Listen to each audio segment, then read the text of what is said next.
essence of what's going on in this holiday season. Are you having a bad day? Yeah. He is? Yeah? What's your name, brother? Fabian, bro.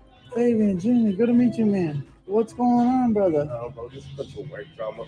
Really? So it's overwhelming, though. The gas, everybody cussing at you. It gets tiring. Yeah, man. Well, you know what might cheer you up, man? How about we do a couple of tosses with the paste skin? What do you say? One catch. Ready?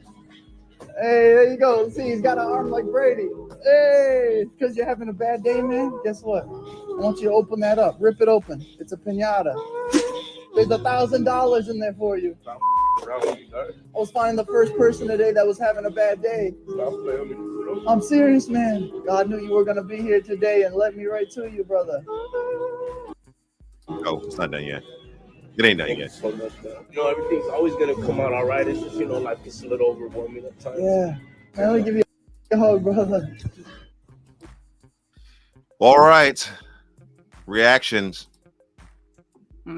That's great. That's very sweet. I didn't cry, for the record. That's very emotional. One of us has a softer heart than the other one. Oh, come on now. I'll let the audience figure that one out. Come on now. No, I just, No, I love that. I feel like we need to be better about that, recognizing when people are going through it and finding ways to show up for them, I think especially, and I began the show today and said, if there's anybody that's out there and there's any way that I can possibly help you, private message me or put something in the show notes for today, just let me know. I'll come back and I'll see it.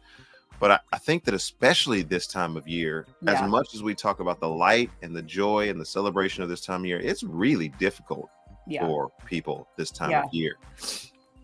Because as you know, everybody gets pulled in so many different directions. And I don't know how it is in the Eleni household, Thomas and Eleni household, but I know that, Christmas adds even more expenses to things.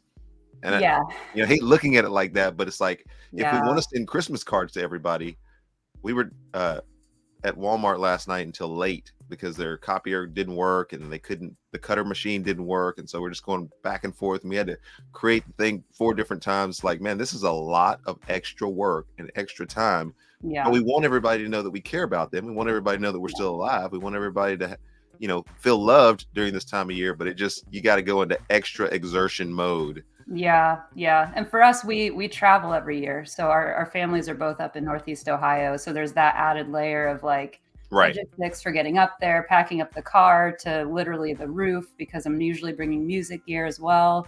Yeah. I was even just thinking the other day, it's sad that I'm recognizing it's so hard to fight the, just the pattern of so our family, I don't know how your family is, like extended family, but we'll do Christmas gift exchanges.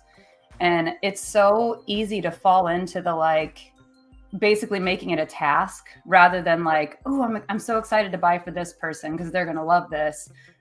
Instead, it's okay, well, this gift exchange is going to cost us this much. And checking off the task list. Oh, yeah. Rather than actually enjoying the gift giving process, which is so much more what it really is supposed to be about anyways, Yeah. And it gets complicated a little bit more. This is like real talk with Eleni today. It gets complicated a little bit more when you're trying to do sometimes dual families, and maybe the relationship with your family is not the greatest relationship. I won't go into a full orb description of that, but it can make it a little tense as well. Because of past things that are going on. And I think about the song, I'll play it a little bit later on today, O Come Emmanuel. But I think about that line that says, let envy, strife, and sorrow cease. Sometimes that is the hardest thing to do during the Christmas and holiday season. Yeah, because everything's up here. Even if it was not a big deal, now it's up here. Yeah. Because tensions are high and there's a bunch of stuff to do, but yeah.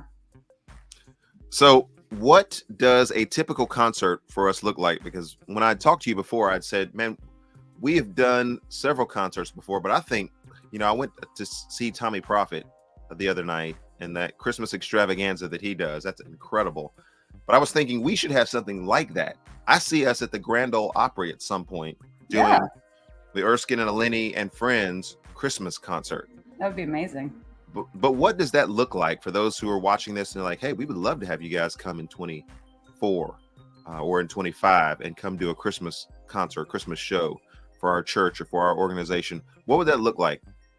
My mind's definitely been kind of turning this over because I feel like now, just as like a baseline, you and I both care about excellence and, you know, we strive to do that. So like musicianship on point, like the songs that we choose, I feel like the things that we do together are really great. But I feel like what's so much fun and what actually makes it so special is just like the interaction, like you and me picking at each other, kind of just being goofy, having like the lighthearted moments, but also then like going into more emotional stuff and kind of drawing out some of the emotions of the season.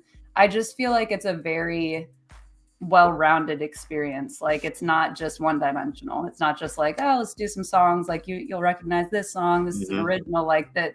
I think what makes it fun is just, I don't know, us picking at each other like brother and sister and like being goofy and silly. And it feels like family, I guess is what I'm trying to get at. And I feel like especially during the holidays, like that's what a lot of people are craving is that family nostalgic experience. Yeah, there are definitely some moments where it's, hey, everybody in the family can sing along to this. Everybody in the family, here's something that we're bringing as, you know, a creation and something that kind of moves us in a different direction. But yeah, I would definitely say there's that third element. And I was actually thinking about that the other night when I was watching Tommy Prophet. He's got, you know, Jordan Smith, and he's got people that have been on American Idol. He's got Colton Dixon. There's people that are coming out. They're phenomenal singers. And I take nothing away from that concert. Those were grade A++ singers, every single one of them. And some of them were better than that. And I was just like, I was enamored with the sense of precision and love. But I actually thought that sometimes, and I don't want to seem like I'm overly critical, but sometimes when you have performers that don't know one another, but they're just all elite. Yeah. You're there as a spectator and you're watching them perform. But it wasn't until the lights kind of came down and like Tommy was talking about, and you remember Tommy Prophet, don't you? The name? Oh yeah, of course. Yeah. So when we were at Grace Christian University last year and we did the revival last January, he's a graduate of that university. Oh, okay. And so they were talking to us about Tommy Prophet. Do you know Tommy Prophet? But I thought the most endearing moment of the whole entire evening was when the lights were just on him and he was sitting at the piano and he said, hey guys, when I first composed this, it was just me and a piano and I had a wall here and a wall here, and he couldn't get through the statement. He just started tearing up and he got up from the piano and he walked across the stage and the lights were following him over there. And he said, I'm not going to go to that spot over there because there's a spot where you cry. And then he stood in front of the audience and he tried to share more of what his vision was. And he's like, I'd always envisioned something like this. And now it's coming true, and family in the audience. And he started crying again. And I thought, here's the moment where you connect with the family. And it's not just a performance. And to your point, Eleni, we both love excellence. And when I'm trying to accompany you and play trombone, I want that to be excellent. I don't want to overspeak, you know, because I could just play trombone. There's a give and a take there, and I want to just continually get better at that. But I do think that family interaction part is just so important in what it is that we are able to do. And so I appreciate you.